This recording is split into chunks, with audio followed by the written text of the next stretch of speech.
Welcome to the Athletic FC podcast with me, I am Akinwolere. Last summer was the summer of big money strikers. Think about Gyokeres, Isak, Woltemade, Sesko. Is it fair to say, though, that they haven't necessarily hit the ground running? Well, let's discuss. In with us today, we have the three biggest hitters in the industry. We've got Ollie K, Mark Carey, and also Anka as well. Let's start on this. Look, I'm so fascinated by strikers. I pretended to be a striker back in the day when I used to play at school for St. Thomas Aquinas. But in many respects, look, you think about big money strikers coming to the Premier League, especially being from a league that's probably not comparable to the Premier League. How hard is it to hit the ground running? We'll start with you, Carl. Oh, it seems like it's getting increasingly more difficult. We are seeing fewer and fewer strikers turn up, play for a big team, and then hit the ground running, debut goal, boom, boom, boom, boom, boom. And we are seeing more and more now comments of managers and fans going, he needs time to acclimatise, he needs time to get used to the Premier League, he needs time to do bing, bang, boom. There's been a lot of commentary in the last couple of seasons about the strength of the bottom half of the Premier League compared to a lot of Europe's other top five leagues. And there's also been comments from players that have left the Premier League, gone elsewhere, and also said, yeah, well, in the Premier League, it's this and this and this and this and this. Or, as Adam Hurrey loves to always bring up, whenever a player goes to Serie A, the comment they always say is, yeah, the pace is a bit slower, but it's a lot more technical. I mean, I wonder whether as well our tolerance for, maybe it's the Premier League thing, maybe it's a football thing, maybe it's a societal thing, that our tolerance for, or the threshold by which we maybe judge strikers and players, new signings in general, is a little bit shorter, whereby we need to make sure that they do hit the ground running. And if they don't hit the ground running, they're a flop. And then we start to talk about them within 5 games as being among the worst signings in history. And it's so binary and divisive. And I sometimes think, we were talking about Victor Gyokeres after it was after the Manchester United game, wasn't it? In the first game of the season. Is he up to the standard after barely 90 minutes? That I think there's an extent to which we'll talk about sort of the tactical element as well, but that strikers maybe, in the way that the Premier League is now, that strikers maybe do need a little bit more time to settle, whichever league they come from, even within the same league and to a new team. So I know that they're going to be costing a lot of money. Maybe I'm being a little bit too kind to them in certain places, but I think there is a degree to which we need to sort of wait and see, even now. We've not even had a full season. Yeah, Ollie, as someone who's seen the game evolve over time, especially strikers. Delicately put.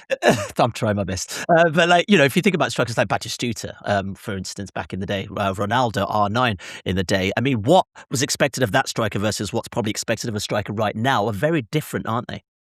Yeah, what was expected back in the sort of 90s, 2000s really was goals. And I think that changed with the evolution towards a sort of more technical build-ups through the Barcelona team, I would say, of Guardiola, but also with the other big trend of the time was the sort of gegenpressing, counter-pressing approach, which puts so much emphasis on what players did off the ball, winning the ball back.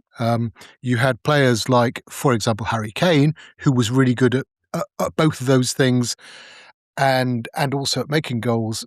A rare all-rounder, I would say, in a modern game. But then, even as he's got older and seen the game evolved, to use the phrase you use for me, he seems to have sort of done less pressing, just let less off the ball work, and become more of that sort of old-fashioned goals, not incredibly old-fashioned, but more of a goal scorer. And I think I think it's quite contradictory almost that we've had this move to what seems to be more of a sort of old-fashioned centre forward, by which I mean big, tall, powerful. And a lot of them are fast as well. Gyokeres fast, Sesko fast, Delap fast. At a time when so much else is really being asked of them, and so they're not just to be judged on goals alone. But I think with this evolution to a different type of centre forward, you're probably looking at someone like Gyokeres or Sesko or Delap or Isak, when different type of play, but when he had a really poor start to the season at Liverpool, and you're looking at them thinking, well, if you're not scoring, what are you doing? So there is this extreme pressure on them, not just to do all the off the ball stuff and stretch defenders and press and win the ball back, but above all to score goals. Ollie, do you think the striker's job is made more complicated now that we're in an age of lone strikers, the 4-2-3-1 rather than 4-4-2, where you can sort of halve the responsibility? In a way, but it's not a new thing, is it? I mean, the move away from 4-4-2 really happened in the 2000s. I mean, it was a move towards sort of 4-2-3-1 at that stage. You had exceptions, but generally from that point, it wasn't a sort of the old idea of, you know, a big one and a little one was sort of out of fashion by then. And it's interesting because, I mean, the centre forward, the big traditional centre forward, seemed to have gone out of fashion entirely for a time, probably sort of 10, 15 years ago. Then you had the sort of false nine period with people like Firmino, and you had Man City winning the league without a recognised centre forward, really, in that final season where Aguero didn't play many games, and they had Foden through the middle a lot and Sterling through the middle. And now it seems like the centre forwards are back in fashion in terms of something that people want to buy and want the idea of the option to have that. But I don't know if the game has yet caught up with top teams wanting to use the centre forward in a way that would probably get the best out of centre forward. It seems like, yeah, there are demands being put on a lot of these centre forwards, but there's not necessarily brilliant service for them in a time when teams have probably sort of moved away from that kind of crossing or through ball approach. It's a very different way of playing now, and I don't think many of those centre forwards you could say of the ones signed last summer that their teams are playing in a way that would really get the best out of them. Okay, well, let's look at the summer signings, the big money strikers that came this summer, and actually compare their season so far. So we'll start with Liverpool spent over 200 million on Alexander Isak and Hugo Ekitike. We've also got Manchester United, who spent money on Benjamin Sesko, £73.6 million. Newcastle, £69.3 million on Nick Woltemade. Arsenal, obviously, £63.4 million, and Gyokeres, and Chelsea, over £50 million on Joao Pedro. Right, from that list, only Ekitike and Pedro actually are in the top 10 for Premier League goals so far this season, both on 8 goals at the moment. So let's start with Isak and Ekitike, Mark. How do you assess their season so far? Of course, one of them hasn't played much football due to injury. Yeah, I think we can sort of be quite quick in assessing Alexander Isak this season, at least, because of injury. Has been, well, sort of fitness struggles, and then a long-term injury means that he's not had any sort of consistency to be able to really show what he can do in a Liverpool shirt. I think we could still talk about, but I think it's maybe been already discussed about the idea of bringing in both Isak and Ekitike from a Liverpool recruitment perspective. But from an Ekitike perspective, I think he has been excellent. He's really adapted to the demands of the Premier League, and I think his versatility, as much as anything, has been hugely positive. He can drop off really well, link up with some one-touch play, or he can actually receive the ball in a bit of space and maybe dribble forward himself. He likes to drift over to the left-hand side to collect it and drive forward. He could play as a left winger feasibly. He's got that sort of modern-day profile in that regard, talking about sort of the height and the mobility and the strength side of things. We know he's excellent in transition. That was true when he was in the Bundesliga during his time at Eintracht Frankfurt. So that at the moment for Liverpool is in kind of short supply. We know that Liverpool was so strong in transition in seasons gone by. Actually, you take Ekitike and Salah out of the team, which has been the case in the previous weeks, and Liverpool were very sort of blunt in transition. So he had such a real sort of threat on the counter-attack as well. But then I think people underestimate how good he is in tight spaces. I mean, I don't know exactly how tall he is, but in the region of 6'3", 6'4". And as someone who is 6'4", my close control is really, really bad. I'm very macro, not micro. Whereas he's got the ability to do both. He's really strong. But just when you think, maybe it's because of his wiry frame, you think that you can get the ball, you can get the ball from him and he nicks it away just at the crucial moment. He's really good with his close control. And as you say, so he scored 8 non-penalty goals, 8 non-penalty league goals this season, But per 90 minutes, so that's not the highest per se, but per 90 minutes, he's only behind Erling Haaland. And just looking now, it's 0.57 non-penalty goals per 90. So I think we can comfortably say that he's been a success as a striker this season, even if Liverpool's form per se hasn't been the strongest. I think one other thing that I'd like to, which links back to what we were saying before in terms of the profile of these strikers, and we'll go through all the others, I'm sure, but all of them are very tall, imposing centre forwards. And to Ollie's point before, in terms of them being in vogue a little bit more, I think it's you have to kind of intrinsically speak about the way that football is at the moment in terms of the out of possession, the defensive side. Yes, centre-backs have always been imposing, tall, strong figures, but it's gone even more down to that sort of style now. That the reason I believe that they're in vogue is that a false nine, Sergio Aguero type just wouldn't work in the same way with the way that the meta in football is going. So I think it's no surprise that we're seeing these profiles of players to varying degrees of success, but it seems like more than ever, to Ollie's point and to the point we're all making, that I don't think any of these players on the list are below 6'2". I was fascinated when Brian Brobby signed for Sunderland this season, in that he is as close to at least in body type, to that sort of Sergio Aguero style attacker that was very in vogue in the 90s. So we're talking 5'9", 5'10", built like a bull, huge quads. So, we're thinking Aguero, Romario, that sort of bull in a china shop striker that, yes, sometimes played in a 4-4-2 with a big man to get the flick-ons, but they have largely gone. And Brobby, while he had been linked to 2 or 3 big clubs, was at Ajax, went to RB Leipzig, didn't quite work out, went back to Ajax to get his game back. I believe his then agent, Mino Raiola, gave a comment about how he moved to Germany too quickly and they had to work about scaling. And there was some commentary about how, particularly now with strikers, especially from an agent perspective, you don't want to take them from a non-top 5 league and then take them straight over to the Premier League because the physical jump now is just so high.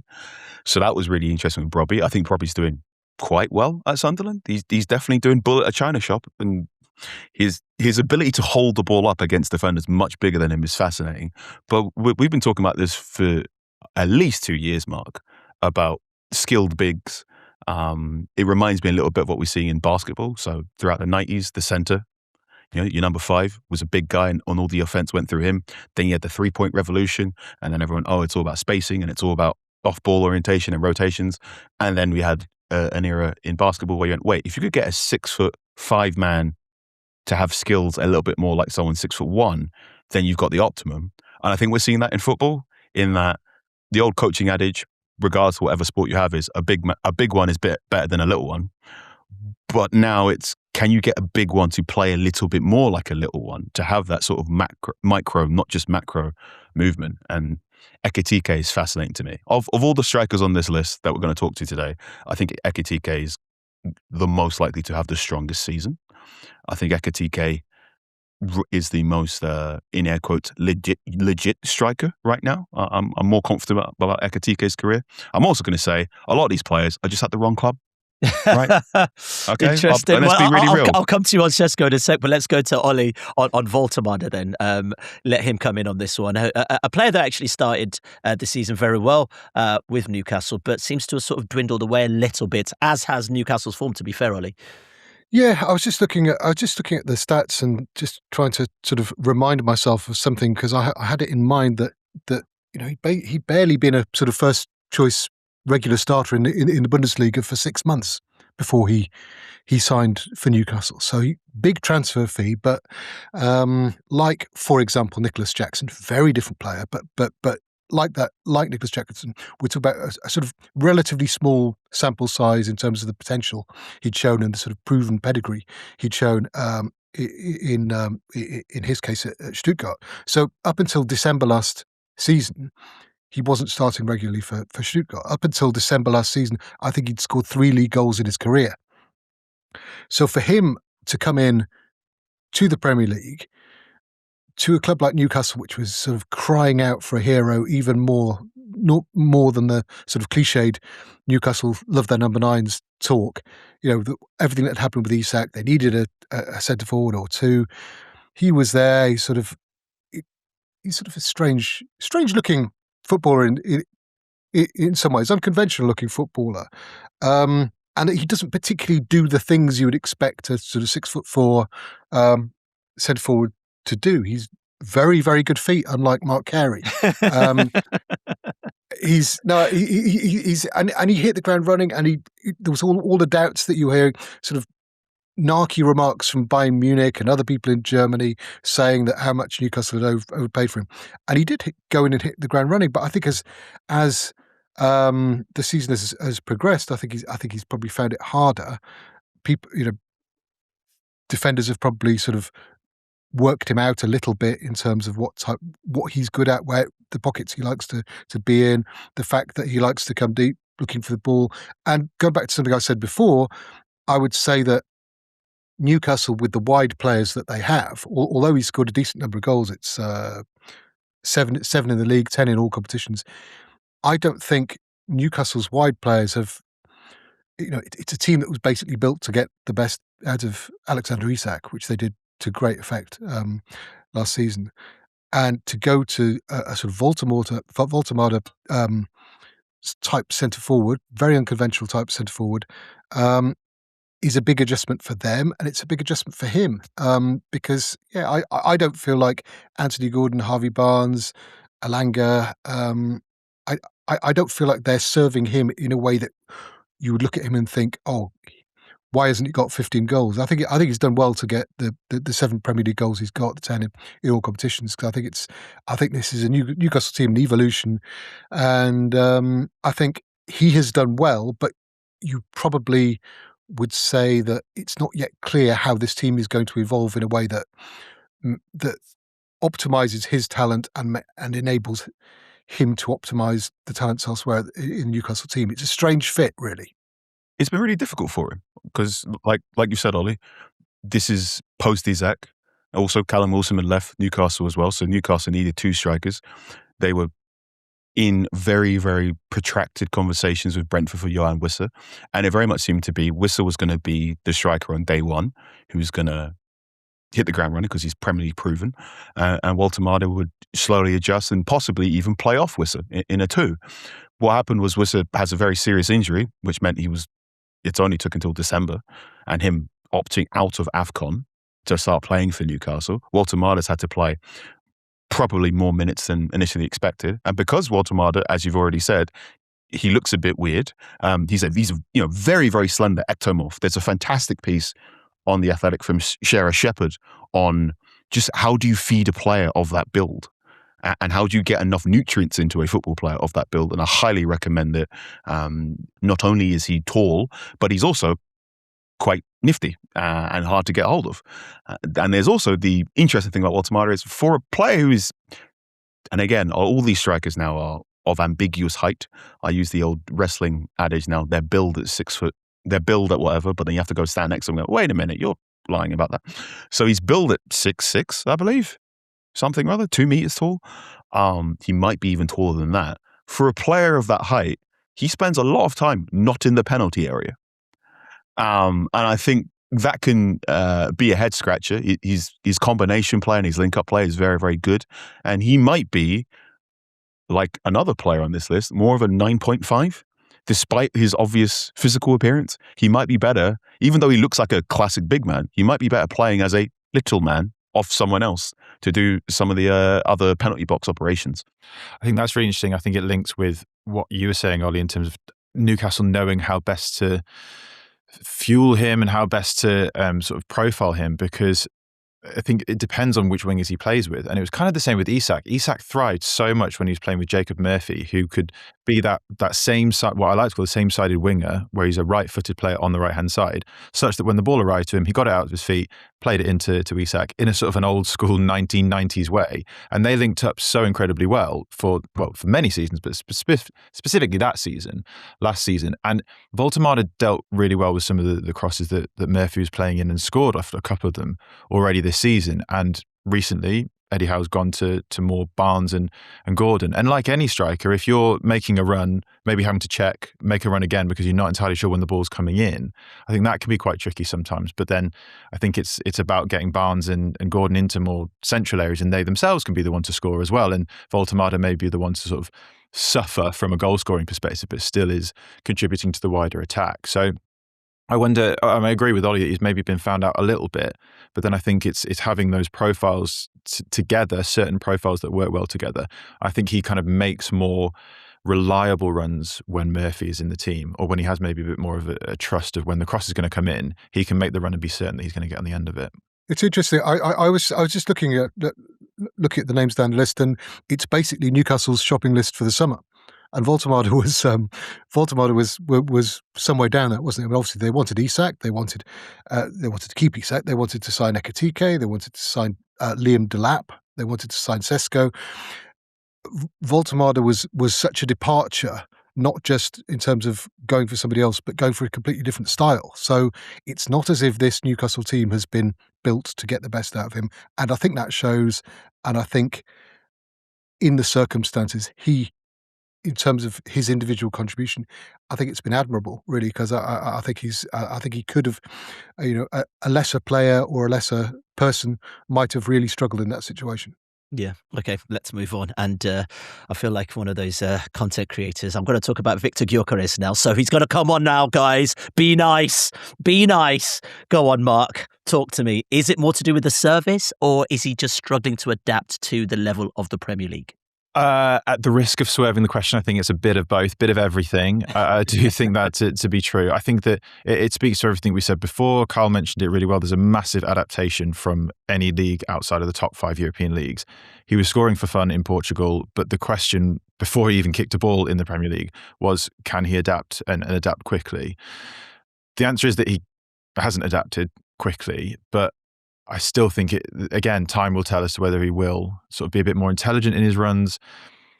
I think that the stylistic profile of the league, as well as the strength of the league, the stylistic profile of the league, especially this season, means that Arsenal are playing against, and have been for many seasons, by the way, so many low blocks that it's not Gyokeres' game to be the one to necessarily be the fox in the box. He can do that, but if you look back at some of the goals he scored last season for Sporting, he had so much space and he was able to kind of take his time or be that transitional player to run into the channel, bully a player, and then sort of cut in on either his right or left foot and score. He's not able to do that quite as much. And I think it's worth saying about this sort of the Champions League here as well, of the contrast. You think about the goal that he scored against Inter Milan.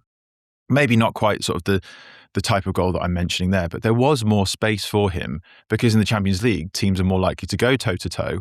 The likes of Arsenal and other dominant teams can then come out on top because they do have the stronger profile. And the strikers themselves can often be the ones to get a bit more space and score the goals that they want to score. It's a strength of the Premier League that they're stopping these strikers from scoring those goals. So all of those caveats notwithstanding, I do think there's an extent to which, and I did a piece on this with Art de Rocher, our Arsenal writer, that he's sometimes not making the runs that are kind of instructive to his teammates. And it sounds a bit cliche, but sometimes you think if you make that run, you make the decision for that player. They have to play that ball because it's such a dangerous run, either in behind, in the channel, whatever it may be. And sometimes he kind of half-heartedly makes the run or doesn't make the run at all, or points to maybe where the run should be made, that he's going to do it and he's winding up to do it. But at which point the centre-back knows that he's going to run there and you can block off the space. So I think he needs to be a bit cute, a bit more clever, a bit more intelligent with those runs that he makes, because he's got the physical profile. Everything we spoke about before, he's got the physical profile. He knows where the goal is. We've seen that in previous seasons gone by. A bit more adaptation from him, a bit more adaptation from his teammates, which I suppose speaks to your point before. Then that trust can be built on both sides, and then maybe he'll sort of improve from there. I think there is an element to which this could be comparable to, if he's not careful, to a Darwin Núñez at Liverpool, where he does have that physical profile, is really, really strong in the transitional moments, but maybe just isn't micro enough, is a little bit too macro. And then a team who's pushing for the league title maybe doesn't trust him enough in the long term. But I think that's where you have to answer it in the long term and maybe give him a little bit longer before we make that conclusion. Carl, I'm just thinking, and before we move on to Sesko very quickly, and you mentioned it, perhaps some of these strikers that we're talking about are probably not in the right team. If we look at Arsenal and we look at all the strikers we're mentioning here, Isak, Ekitike, Sesko, Woltemade, Pedro, who out of that list should Arsenal technically have bought if it doesn't work out for Gyokeres? Alexander Isak is spiritually an Arsenal player. Alexander Isak should be wearing the number 14 for Arsenal. Let's be right. We can talk about money, we can talk about negotiation, but you put all those gentlemen in a row like you're playing in the playground, and you put an Arsenal manager in front. You go, that lad, Isak, I want him. Ekitike, that he should be at Man United. Quite frankly, we know Benjamin Sesko was on Newcastle shortlist as well. Everyone was trying to interview Liam Delap because he had that 30 million release clause. But I think Gyokeres is at Arsenal because Arsenal didn't believe a deal for Isak was possible.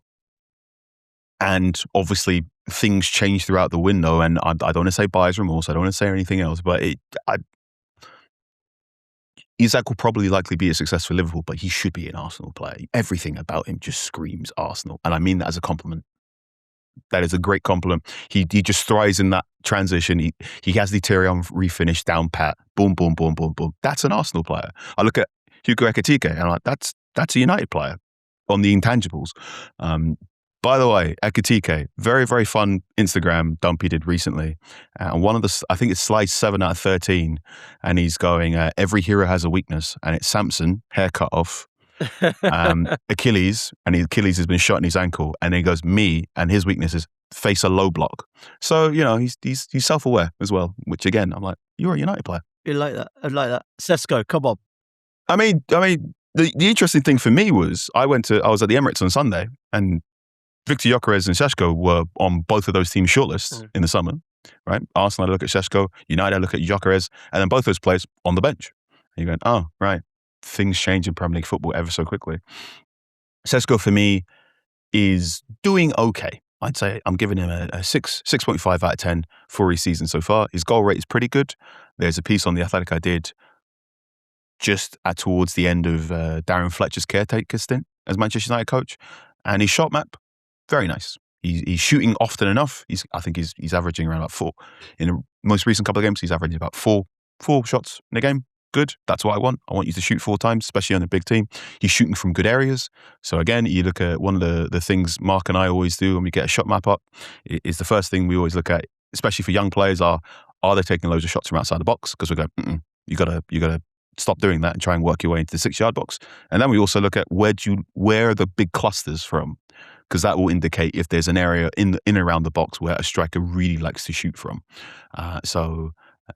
In the 2019-2020 season, there was a bit where I looked at Tammy Abraham's shot map for Chelsea, and he just had a little row of dots like to the right of the penalty spot. And I went, ooh, you have a particular area you know how to attack well.